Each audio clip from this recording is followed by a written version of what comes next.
এই শুনছো, আমাদের হৃদয়ের ছোঁয়া চ্যানেল ডায়েরির পক্ষ থেকে আমি উর্মি। আমাদের চ্যানেলটা সাবস্ক্রাইব করে আমাদের পাশে থাকো, প্লিজ প্লিজ প্লিজ।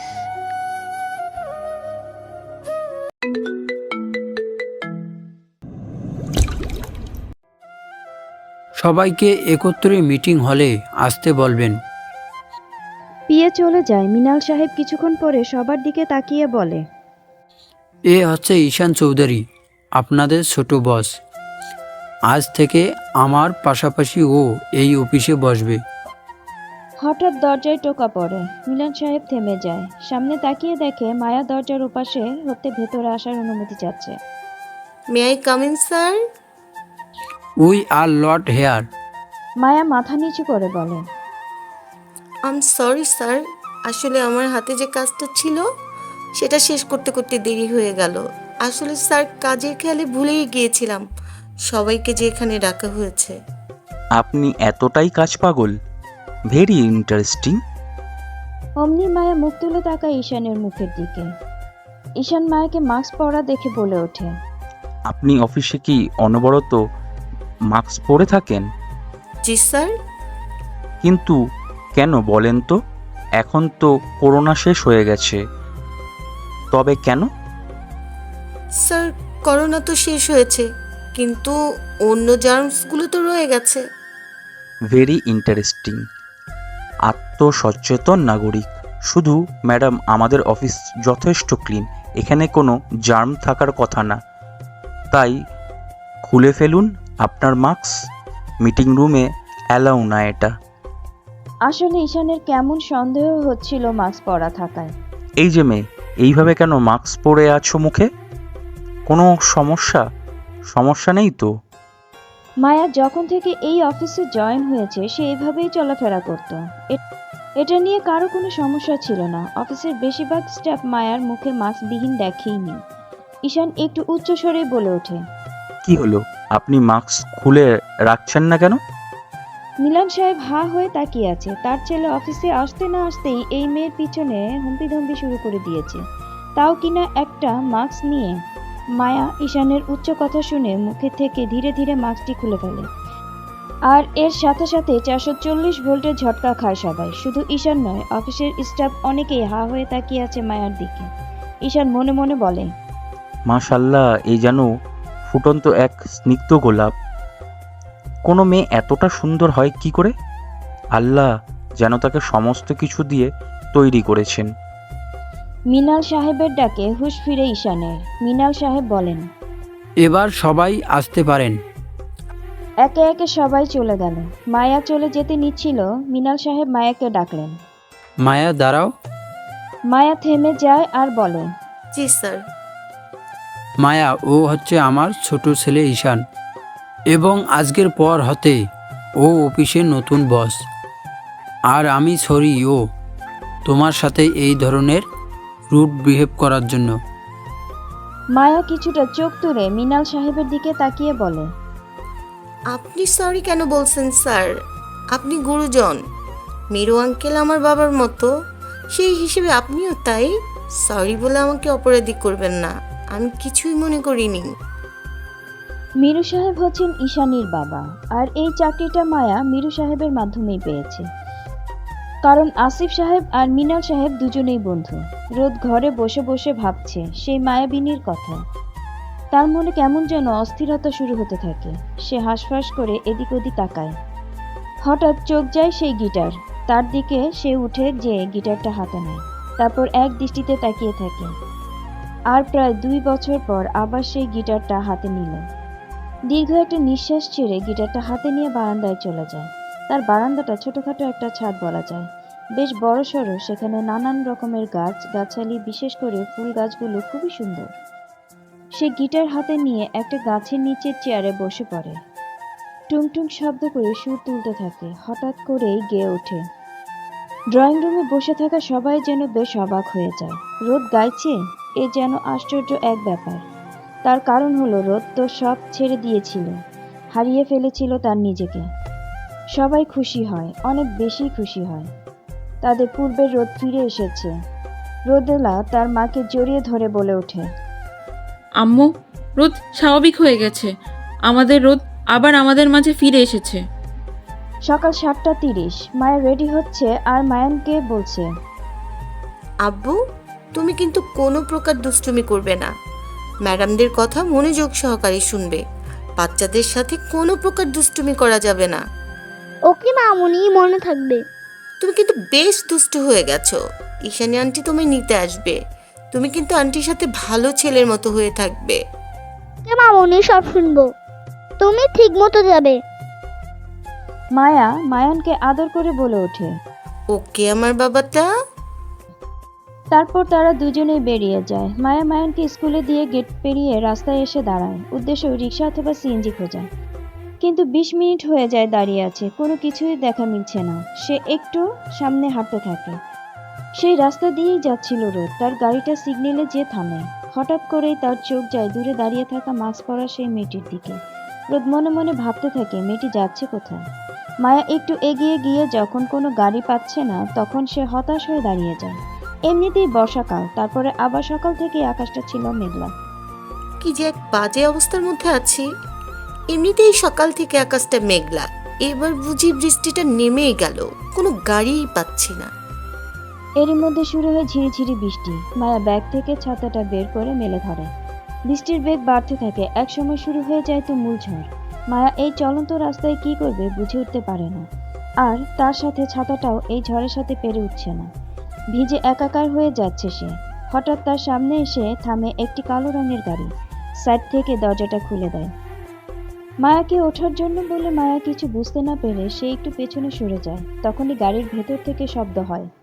এই যে মাক্সমালা ম্যাডাম, গাড়িতে আসুন। মায়া অবাক হয়ে তাকায় সেই গাড়ির দিকে। দ্বিতীয়বার আবার সেই শব্দ। কি হলো ম্যাডাম, শুনতে পাচ্ছেন না? উঠে আসুন। মায়া অবাক হয়ে বলে, অবাক হয়ে, উঠে আসবো মানে? আমি কেন আপনার গাড়িতে উঠে আসবো? আর কে আপনি?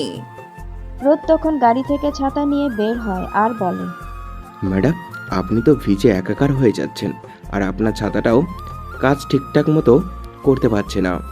আর এই অবস্থায় আপনি এখানে কোনো গাড়ি পাবেন বলে মনে হচ্ছে না। গাড়ি পাবো না বলে কি আপনার মতো অপরিচিত একজন লোকের গাড়িতে উঠে বসবো? ভাবলেন কি করে আপনি? কেন, গাড়িতে বসলে কি আমি আপনাকে কিডন্যাপ করে নিয়ে যাবো নাকি? আর শুনুন ম্যাডাম, আমি আপনার অপরিচিত নই। আমাদের এর আগেও দেখা হয়েছে কয়েকবার। মায়া অবাক হয়ে বলে ওঠে, পরিচিত? দেখা হয়েছে? আমি আবার কখন কার সাথে দেখা করলাম? মায়া ভয় পেয়ে পিছিয়ে যেতে থাকে। তার মনে পড়তে থাকে এক ভয়ানক কিছু স্মৃতির কথা। তুমি আমার হাত থেকে মুক্তি পেতে পারবে না। তোমাকে তো আমার লাগবেই। এই পৃথিবীতে আমার না হলে আর কারো হতে পারবে না। একবার তোমার বোন আমাকে ঠকিয়ে দিয়েছে, আর তার জন্য তাকে চরম মূল্য দিতে হয়েছে। মায়া, তোমার মায়া আমি দিশেহারা। তুমি আমার জীবনের হুঁশ জ্ঞান বিলীন করে দিয়েছো। পালিয়ে যাবে কোথায় তুমি? যেভাবেই হোক খুঁজে আমি বের করবই তোমাকে। প্রয়োজনে আমি সারা পৃথিবীতে লোক লাগিয়ে তোমাকে খুঁজে বের করে আনবো আমি। তবুও তোমাকেই লাগবে আমার। You are my life. কি হলো ম্যাডাম, কি এত ভাবছেন? বৃষ্টির মধ্যে আমি আপনার উপকার করতে চাইলাম, কই আপনি সেটা গ্রহণ করবেন তা না করে দাঁড়িয়ে আছেন। দেখেন, আমার এত সাদরের প্রয়োজন নেই। Like seriously? আপনি আমাকে সত্যি সত্যি কিডন্যাপার মনে করছেন না তো? মায়া কিছুটা রেগে গিয়ে বলতে থাকে, হ্যাঁ, মনে হচ্ছে। আমি যাব না আপনার সাথে। আপনি জানতো। এ কথা বলে মায়ার সামনে এগুতে নিলেই রোদ মায়ার সামনে এসে দাঁড়ায়। দেখুন ম্যাডাম, আপনার মতো সুন্দরীকে যে কেউ কিডন্যাপ করতে চাইবে, তাই বলে আমি সেটা নই। তবে আপনি আমাকে বিশ্বাস করতে পারেন। আপনি যদি আমার সাথে না যান, তবে এই বৃষ্টির মধ্যে এই ফাঁকা রাস্তায় সত্যি সত্যি আপনি কিডন্যাপ হয়ে যাবেন। আমি আপনাকে কি করে বিশ্বাস করব? রোদ কিছু খুঁজে না পেয়ে বলে ওঠে, আপনি তো ওইখান ভিলায় ৫ম তলায় থাকেন, তাই না? প্রতিদিন গাছগুলোতে পানি দেওয়ার জন্যই বারান্দায় আসেন।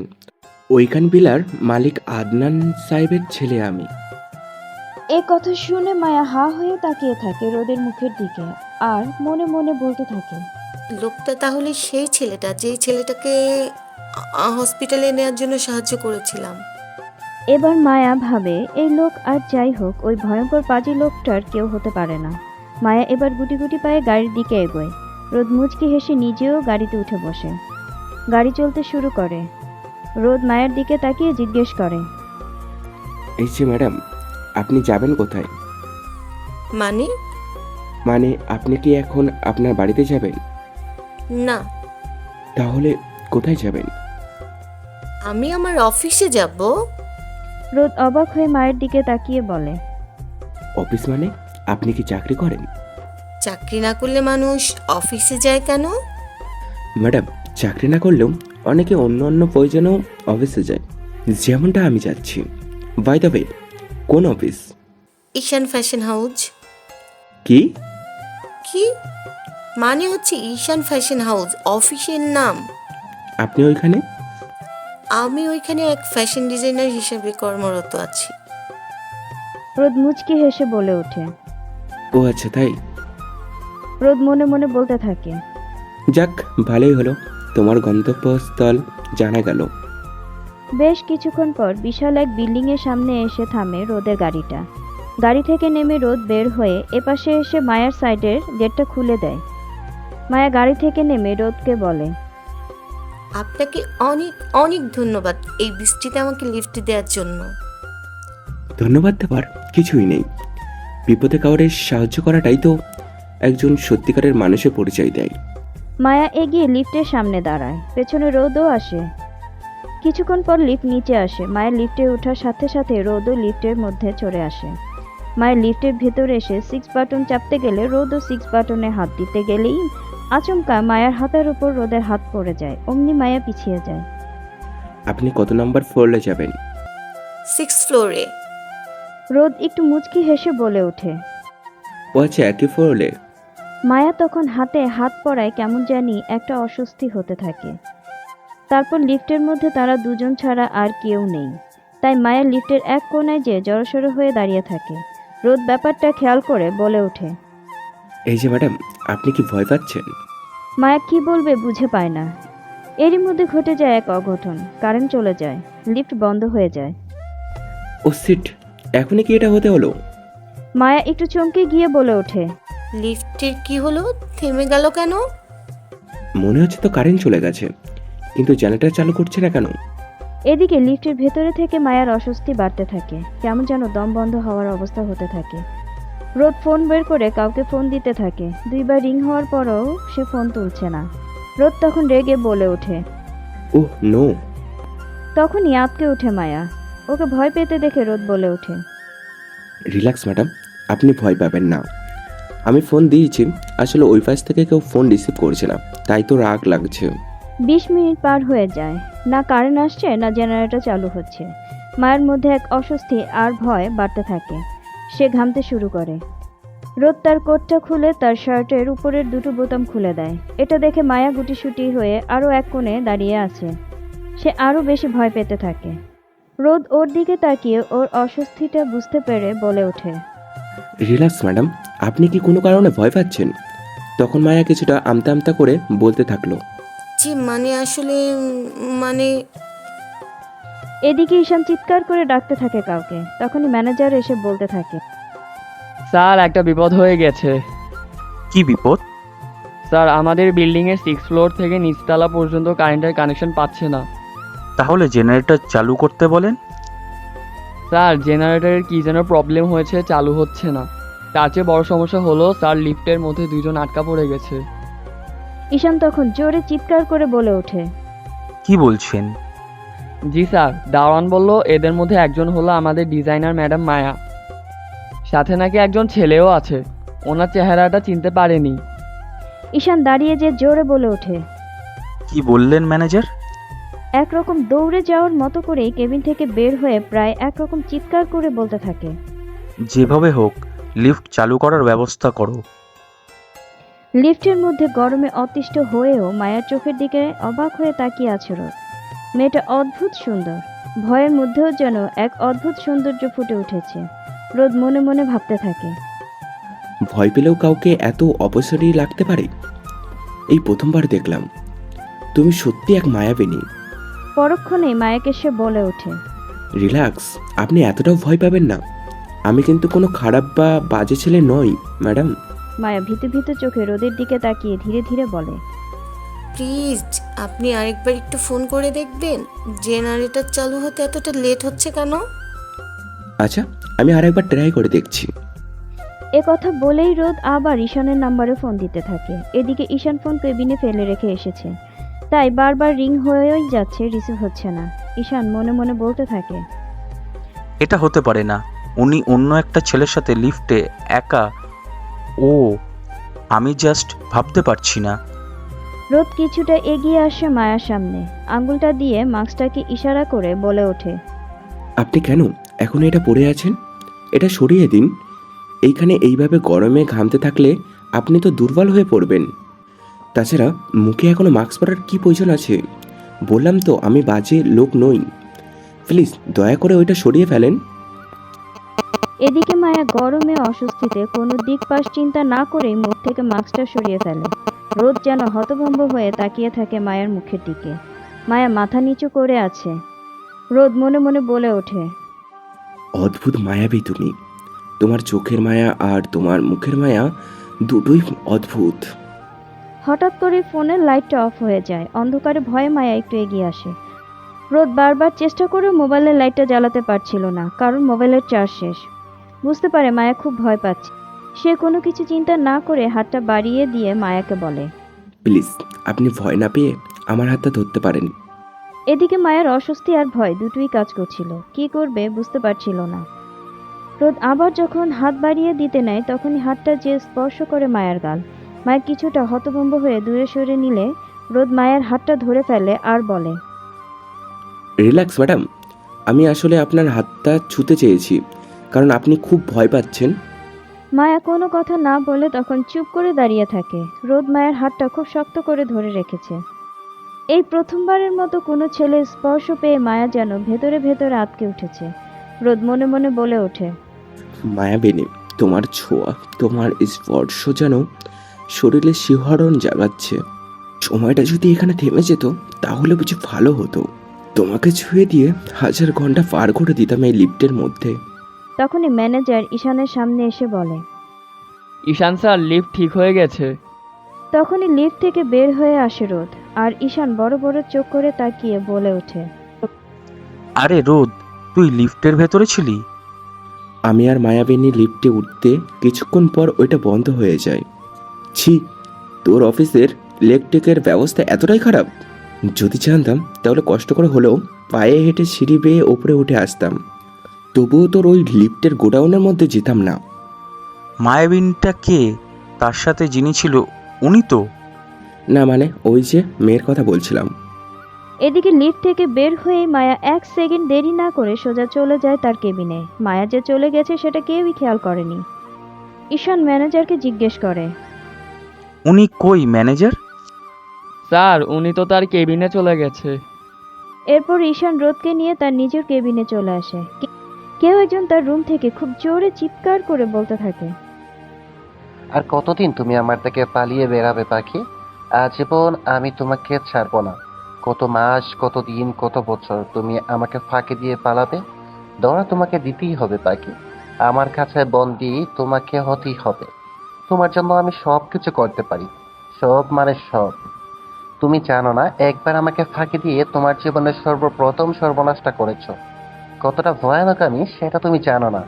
প্রয়োজনে একজন কেন, এইরকম 5-6 জনকে পৃথিবী থেকে সরিয়ে দিতেও আমার হাত একটুও কাঁপবে না। তখনই ওই রুমে প্রবেশ করে একটি ছেলে, আর অজ্ঞাত ব্যক্তিটি জিজ্ঞেস করে, কি খবর নিয়ে এসেছিস বলে ফেল। ওয়াও পাখি, তুমি তো বেশ ভালো আছো। তুমি ভুলে গেছো আমি নামক কালো ছায়াটার কথা? This is not fair. পাখি উড়ো, যত খুশি উড়ে বেড়াও।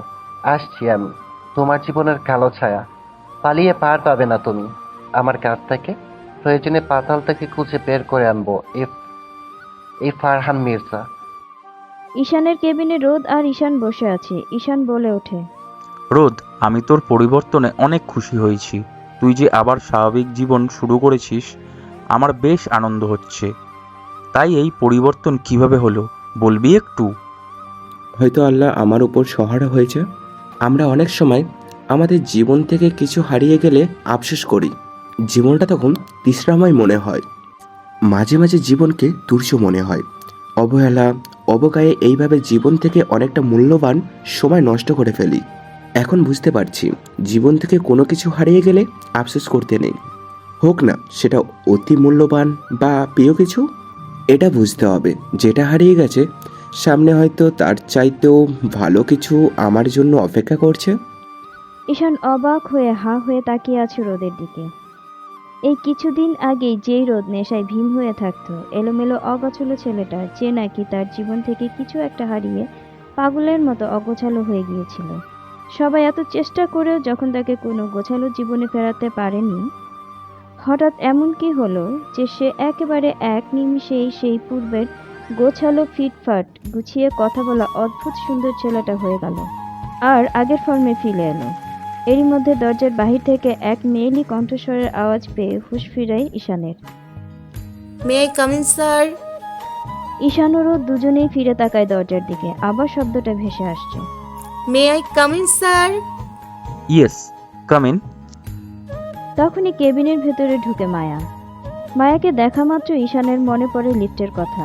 মায়ের দিকে তাকিয়ে জিজ্ঞেস করে, ম্যাডাম, আপনি কি তখন খুব বেশি ভয় পেয়েছিলেন? স্যার না, মানে তেমন একটা ভয় পাইনি। তারপরে সে বলে ওঠে, স্যার আমাদের যে যে ডিজাইনগুলো নিয়ে শো হওয়ার কথা ছিল সেগুলো সব রেডি হয়েছে, আপনি যদি একটু দেখে নিতেন। ঠিক আছে, আমি দেখে নিব। আচ্ছা, তাহলে আমি এখন আসি। রোদ হা হয়ে তাকিয়েছিল মায়ের দিকে। ঈশান রোদকে উদ্দেশ্য করে বলে ওঠে, তো রোদ, আমার অফিস কেমন লাগলো বল? পারফেক্ট সব কিছু, খুব সুন্দর, তবে তোর ওই ফালতু লিফট ছাড়া। পরক্ষণেই তার মনে হয় লিফটকে কেন সে ফালতু বলছে, বরং ওটা নষ্ট হওয়াতেই সে মায়ের সাথে ওখানে একটু সময় কাটাতে পেরেছিল। তারপর সে একটা মুচকি হাসি দেয় আর বলে, তোর অফিসটা খুব সুন্দর, তার থেকে বেশি সুন্দর তোর ওই ফালতু লিফট। ঈশান কিছুটা বাঁকা হাসি দিয়ে বলে, ওটা সুন্দর ছিল কেন? ওখানে আমার সুন্দরী স্টাফ ছিল তাই। তারপর দুজনে হেসে ফেলে। মায়া অফিস থেকে ফিরে ঈশানীর বাসা থেকে মায়ানকে নিয়ে তার বাসায় ফেরে। মূলত মায়ানের যখন স্কুল ছুটি হয় তখন ঈশানী তাকে স্কুল থেকে নিয়ে তাদের বাসায় রাখে। মায়ান ঈশানীর বাবা মার সাথে থাকে। মায়ের যখন অফিস ছুটি হয় তখন সে যাবার পথে ওকে নিয়ে যায়। ঈশানীর বাবা মা মায়াকে এখানেই থাকতে বলেছিল, কিন্তু মায়া সেটা করেনি। এমনিতেই ওর জন্য তারা যা করছে তার ঋণ কখনো শোধ করতে পারবে না। এখনও মায়ার জন্য তারা অনেক কিছু করছে। মেদিনীর বুকে সন্ধ্যা নেমেছে। শহরটা যেন খুবই ব্যস্ত। আর এই ব্যস্ত শহরে কিছুটা নীরব এক রেস্টুরেন্টে, যেখানে একসাথে বসে আছে রোদ আর ঈশান। ঈশান রোদের উদ্দেশ্যে বলে ওঠে, সেদিন তুই কোন এক মায়াবিনীর কথা বলছিলি? কে সে বলতো আমাকে?